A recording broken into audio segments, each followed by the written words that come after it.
kan, sahabat-sahabat, kadang-kadang kita tak perasan yang kita dah masuk pada keadaan yang sangat kelelahan dan penat. Ya.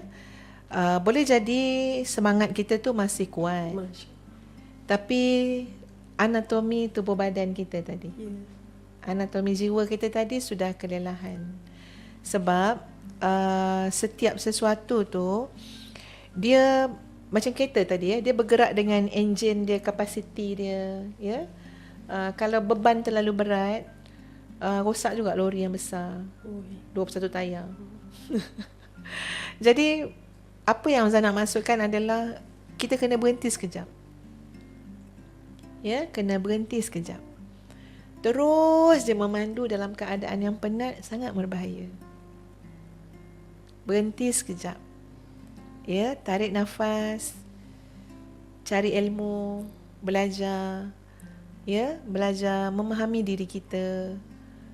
Lebih susah juga suruh orang memahami kita, ya, tapi lebih teruk lagi kalau kita sendiri tak memahami diri kita sendiri. So ini adalah pesanan Ustaz untuk diri Ustazah juga dan semua, ya, sebab kadang-kadang dah banyak isyarat juga signal untuk kita, tapi kita terus memandu.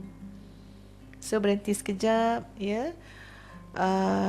Boleh jadi kita kena muhasabah diri, ya, kita kena dapatkan nasihat, kita kena tentukan balik semula destinasi kita sebenarnya nak ke mana, ya.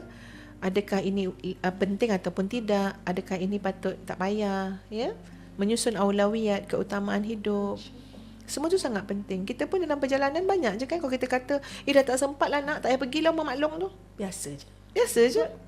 Walaupun daripada awal dah bawa dah ni, ni tapai untuk maklum ni, tak jadi. Sebab apa? Dah lewat, mak dah tak boleh dah ni.